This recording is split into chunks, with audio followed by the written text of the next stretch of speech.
পৃথিবীর মধ্যে 4 জন মহিলার শ্রেষ্ঠত্ব দিয়েছেন, তন্মধ্যে একজন নবীজির বিবি খাদিজা। খাদিজা এমন একজন নারী, যেই নারীকে স্বয়ং আল্লাহ সালাম দিয়েছেন। সুবহানাল্লাহ, মুখতে পারি তো না তো। আমরা বিবির সালাম দিই না, আমরা সব বিবির সালাম দিই। হুজুরিতে কিতা হই, আমি জামাই আর তাই আমার বউ, আমি তাইরে সালাম দিলাইতাম, ইম্পসিবল। ঠিক না বেটি? অথচ আল্লাহর নবীর বিবি আম্মা জান আয়েশা সিদ্দিকা রাদিয়াল্লাহু তাআলা আনহা বলেন, ওরে পৃথিবীর মানুষ, আমি আয়েশা অনেক দিন পর্যন্ত চেষ্টা করেছি নবীজিকে সালাম আমি আগে দিব, কিন্তু আল্লাহর নবী যখন আমার ঘরে তাশরিফ আনেন, আমি আয়েশা নবীজিকে সালাম দেওয়ার পূর্বেই আল্লাহর নবীজি আমাকেই সালাম দিয়ে দেন। আর আমরা সালাম দিলাই, আজ থেকে সালাম দিবেন তো ইনশাল্লাহ। খেয়ে দিবেন আর তো লোক যারা বিয়া করছেন এরাও সবাই দিবেন তো ইনশাল্লাহ। সালাম দিলে মহব্বত বাড়াইবেন। খেয়ে বিবিদের সাথে রোমান্সের কথা বলুন, ভালোবাসা বাড়িয়ে দিবেন। খেয়ে আমরা দেশের যুবক যারা জামাই বিবির রঙে কর্কশ ভাষায় কথা হয়, আর চাচার ঘরের বই আর মামার ঘরের বই যদি ফোন দেলায় কিতা গো হল জারুন বালা আছে, ঠিক না ঠিক? ঠিক না ঠিক? এটা ঠিক না বললো বর্তমান জমানা ঠিক। অথচ বিবিদের সাথে বাসা হবে রোমান্টিক, বিবিদের সাথে বাসা হবে রোমান্স, বিবিদের সাথে বাসা হবে মধুর্য। আম্মা জান আয়েশা সিদ্দিকা রাদিয়াল্লাহু তাআলা আনহা ফরমান, আমি আয়েশা যেই গ্লাসের যেই জায়গায় দিয়ে পানি পান করি, ঠিক সেই জায়গায় আল্লাহর নবীজি টুট লাগিয়ে পানি পান করেন। মহিলারা জ্ঞাত হোক করো সুবহানাল্লাহ, ঠিকই বলতেছে। কারণ আমরা সুবহানাল্লাহ মুখে বাড়ি তো আমরা তো আর করি না।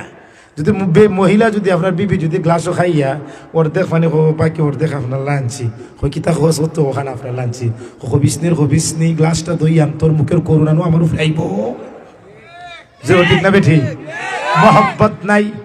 কিন্তু আল্লাহর নবীজির বিবি আম্মা জান আয়েশা বলেন, ওগো পৃথিবীর মানুষ, যে গ্লাসে মুখ রেখে আমি আয়েশা পানি পান করি, ঠিক তদ্রূপ ঠিক সেই জায়গায় আল্লাহর নবীজি টুট লাগিয়ে পানি পান করেন। সুবহানাল্লাহ। আম্মা জান আয়েশা বলেন, এক প্লেটে আমি এবং নবীজি ভাত খাইতাম, মাঝে মধ্যে আমি লুকমাটা তুলে নবীজির মুখে দেই, আর মাঝে মধ্যে নবীজির লুকমা তুলে আমার মুখে দেন।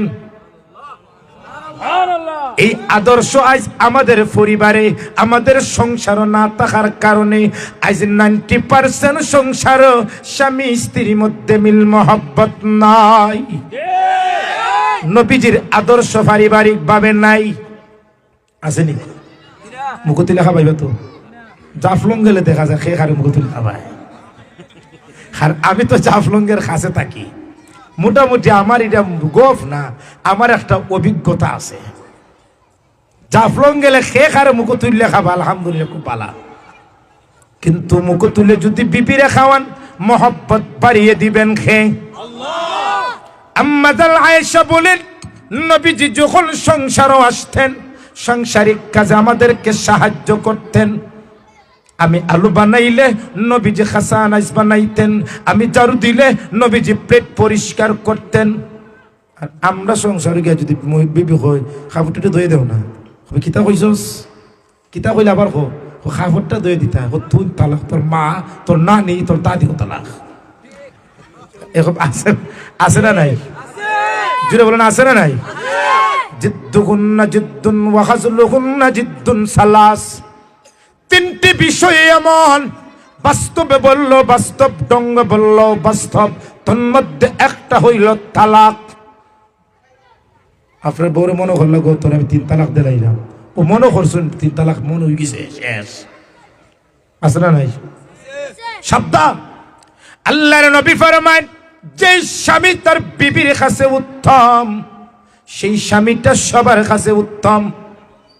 আল্লাহর নবী মাঝে মধ্যে বিবিদের সাথে খেলাধুলা করতেন। কার সাথে? জোরে হন কার সাথে? স্টেডিয়াম ফুটবল খেলা না, দৌড়াদৌড়ি। একবার সফর থেকে আসার সময় নবী যে আয়েশারে বললেন, ও আয়েশাটা দৌড় হয়ে যাক। হ্যাঁ দৌড় হয়ে যাক। হৌজন কুটি দেখা যায় যে আগে যাইবে ফার্স্ট। নবীজিও দৌড়েন, আম্মা জানো দৌড়েন, নবীজিও দৌড়েন, আম্মা জানো দৌড়েন। আচ্ছা বলুন তো, নবীজি যদি বাস্তবে দৌড়েন, আম্মা জান আয়েশা কি নবীজির সাথে পারবেন? নবীজি ফার্স্ট। মাঝে মধ্যে আমি যদি ফার্স্ট হয়ে যাই তাহলে আমার বিবির মন না বেজার হয়ে যাব। আল্লাহর নবী হঠাৎ করে দৌড় স্লো করলেন, আম্মা জান আয়েশা ফার্স্ট হয়ে গেলেন। আয়েশা খুশি, নবীজি আমি ফার্স্ট হয়ে গেলাম। আল্লাহর নবী ফরমান, ও আয়েশা তুমি ফার্স্ট হও নাই, আমি নবীজি তোমাকে ফার্স্টের সুযোগ করে দিয়েছি।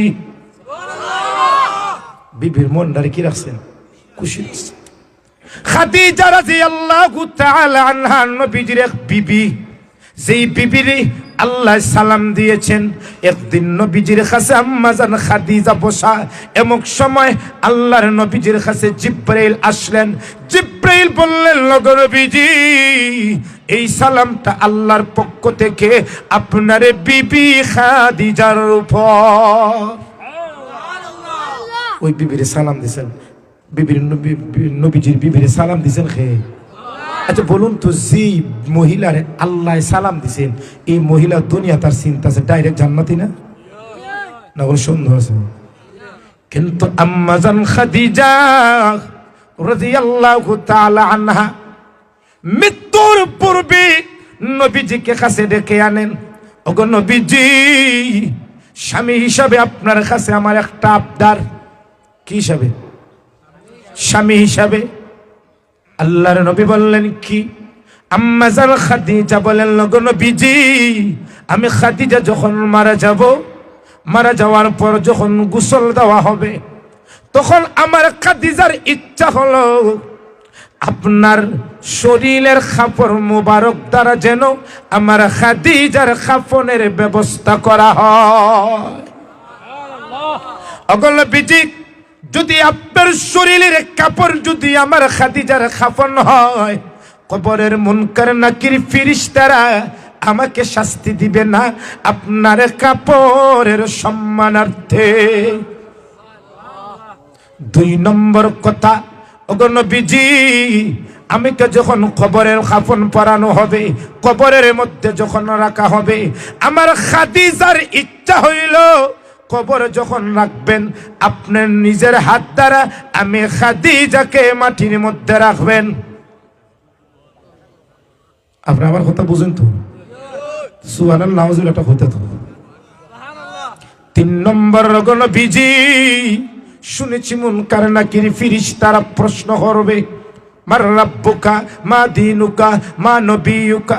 আমার খাদিজার খুব ভয় হয়, আমার কবরের সলজব না দেওয়া পর্যন্ত আপনি নবীজি আমার কবরের উপর থাকবেন। কয়টা প্রশ্ন বসে তোছে? কয়টা? আম্মা জান খাদিজা মারা যান, গোসল দেওয়া হয়, ওসিয়ত মতো, ওয়াদা মতো আল্লাহর নবীজির কাপড় দ্বারা খাদিজাকে কাফন দেওয়া হয়। নবীজি নিজে খাদিজার কবর নামেন, নবীজি নিজে খাদিজার লাশটাকে হাতে নেন, নবীজি নিজে খাদিজার লাশটাকে কবরের জমিনের উপর রাখেন। আচ্ছা বলুন তো, সেই মহিলাকে নবীজির হাত দ্বারা কবর রেখেছেন, ওই মহিলা কি জাহান্নামী না জান্নাতি? যেই মহিলার শরীরে নবীজির জুব্বা, ওই মহিলা জান্নাতি না জাহান্নামী? আল্লাহর নবী যখন লাশটা রাখেন, চেহারাটা পশ্চিম দিকে ফিরান, কিন্তু দেখা যায় নবীজি পশ্চিম দিকে চেহারা ফিরানোর পর সেকেন্ডের ভিতরে অটোমেটিক খাদিজার চেহারাটা পশ্চিম দিক থেকে পরিবর্তন হয়ে আকাশের দিকে হয়ে যায়। নবীজি আবার চেহারাটা পশ্চিম দিকে ফিরান, আবার চেহারাটা অটোমেটিক ভাবে আকাশের দিকে হয়ে যায়। নবীজি আশ্চর্য হয়ে গেলেন, মনে হয় কোন বিষয়ে আমার আল্লাহ আমার বিবির উপর নারাজ, নতুবা চেহারাটা কেন পশ্চিম দিক থেকে ফিরে আসে। নবীজি তৃতীয়বার খাদিজার চেহারাটা পশ্চিম দিকে ফিরান, কিন্তু চেহারাটা পশ্চিম দিক থেকে অটোমেটিক ভাবে আসমানের দিকে হয়ে যায়। আল্লাহর নবী চিন্তিত, কোন অপরাধ করেছে আমার বিবি খাদিজা? এমন সময় জিব্রাইল এসে বললেন, ওগো নবীজি, আপনার চিন্তার কোনো প্রয়োজন নাই। আপনার বিবির চেহারাটা পশ্চিম দিকে হয় না, অটোমেটিক ভাবে আকাশের দিকে হয়ে যায়।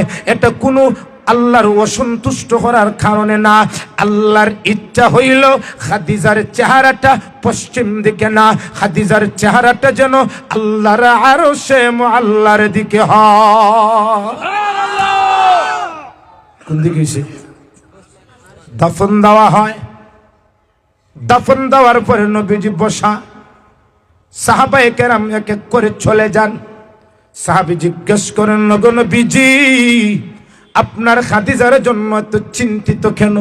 আপনি তো শ্রেষ্ঠত্বের মর্যাদা খাদিজাকে দিয়েছেন, আল্লাহ আপনার খাদিজাকে সালাম দিয়েছেন, আপনার জুব্বা দ্বারা খাদিজা কবরে গিয়েছে, আপনার হাতে খাদিজা কবর শায়িত হয়েছে, সুতরাং আপনার বিবি নিঃসন্দেহে জান্নাতি।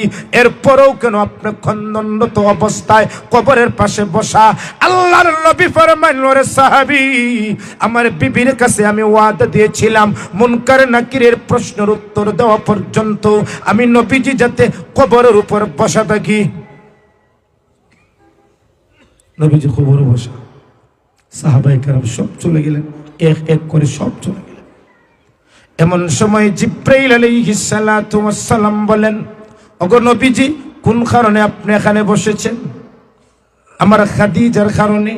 আপনার আর চিন্তার বসার প্রয়োজন নাই, বাড়িতে চলে যান। আল্লাহ ঘোষণা দিয়েছেন, কবর খাদিজার মুনকার নাকিরের প্রশ্নের জবাব আল্লাহ আরশে মুআল্লা থেকে দিয়ে দিবে।